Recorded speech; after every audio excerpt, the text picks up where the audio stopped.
This is the Brag Well Marketing Podcast, where digital marketing meets melanin magic and where your side hustle ain't no side hustle. This ain't your average boardroom business babble.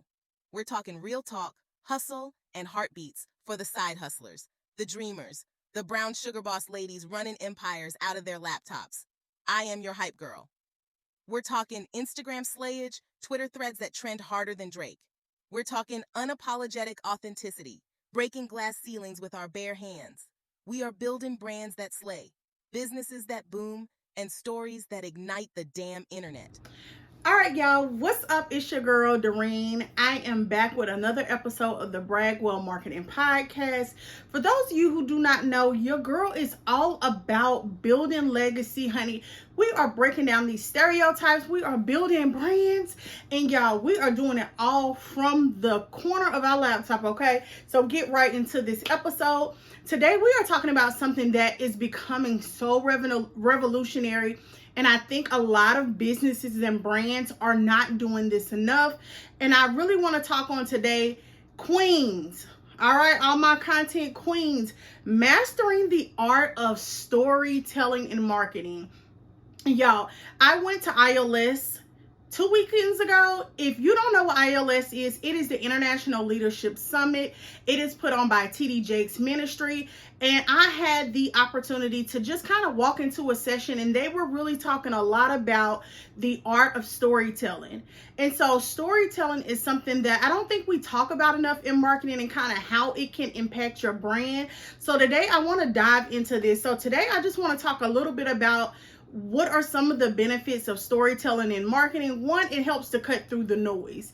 Like it's helping you to really and truly connect with your audience in a very organic way. And I think it eliminates a lot of the noise that people are like, I don't want to know that. I just want to know the why. I want to know why you're doing what you're doing.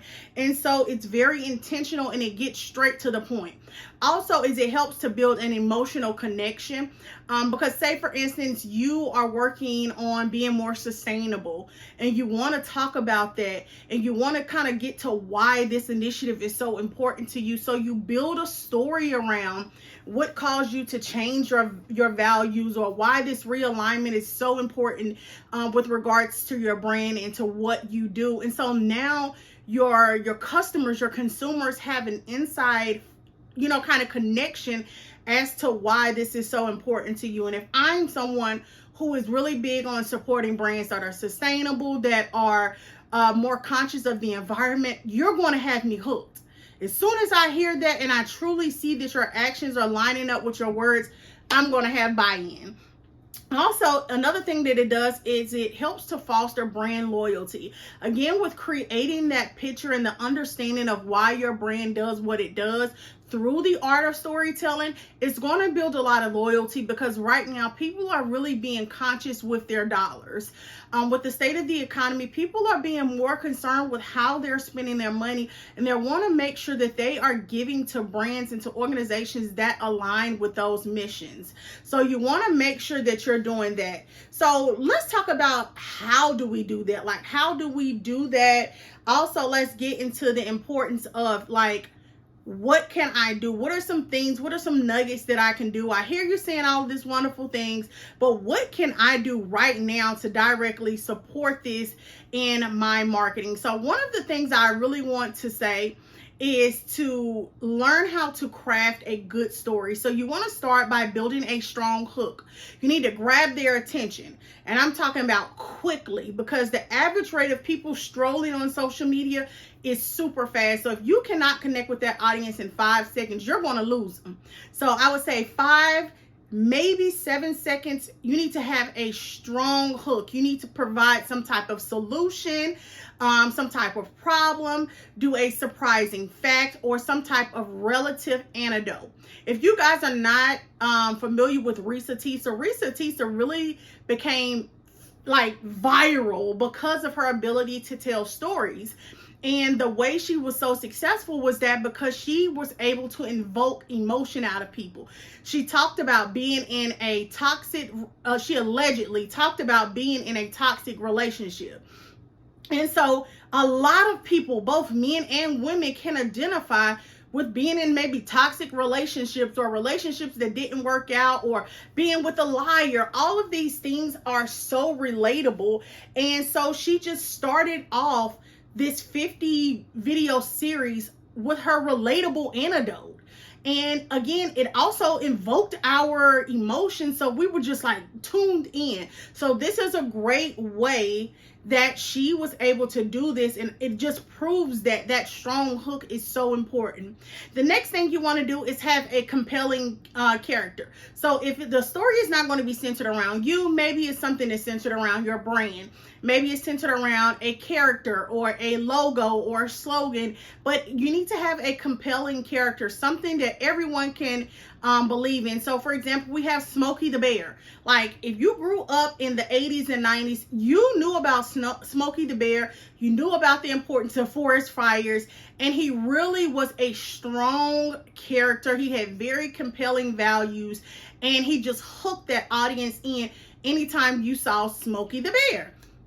And so again, making sure that you create a character that your audience can connect with and allow that character to deliver the bulk of your storytelling. The next thing you want to do is have a clear conflict. So introduce a problem or an obstacle that your audience will need to overcome. So if it is, oh my gosh, are you tired of not knowing what to wear? Are you tired of trying to figure out how to style yourself? Okay, well, now my business can provide that solution. So making sure that you're clearly stating whatever that conflict is and providing a solution for that. All right, so the last thing that I want to leave you all with is to make sure that you have a call to action. I'm that type of person, I think backwards. So I work better when I identify my call to action and then I put those other items in place. However, that might not be the case for you, but ending with a strong call to action is going to be revolutionary. So making sure that you have a call to action. What do you want that audience to do next? Do you want them to sign up for a free style assessment? Do you want them to fill out a form to have a free virtual session with you? Do you want them to come into your business and get 10% off? What is your call to action? So a call to action is just simply, what do you want them to do next? And so these are things that really need to be embedded in your brand. They need to be embedded in your storytelling.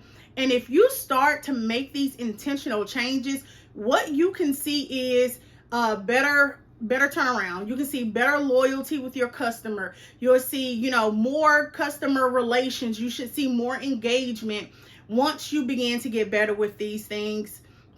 And one area I also encourage you all to do is to allow your customers to share stories. I think Chick-fil-A has nailed this. They really become a pioneer when it comes to storytelling by customers.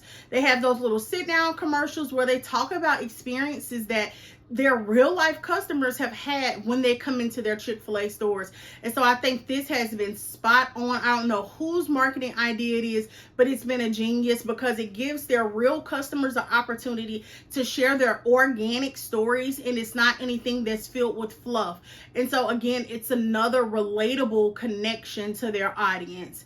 Last but not least is make sure that you're using data. Use your data to compel your buyers. Use your data to write a story for you. So if your sales have increased, or if you've noticed that this one product is just really flying off the shelf, you want to talk about what has made this product so revolutionary. So use the data to drive your storytelling. I want to make a big statement about making sure that you're not using fictional information. Make sure everything that you're using is fact-based. It is credible. And I think data is just the way to go when you're looking at doing that type of storytelling. I think it gives a great indicator of what your audience is buying, maybe the things that they're not buying. So maybe we need to shift and put some effort into those items. But I think it allows you to be super intentional about what you're doing. So again, if you have not figured out how to do storytelling, I would highly encourage you to do some additional research on your own. But this episode has really given you a lot to think about in ways that you can apply this knowledge to begin being a master of storytelling. I hope you all enjoyed this. If you haven't done so already, be sure to hit that subscribe button and follow Bragwell Marketing on all platforms. Until next time, I'll see y'all later.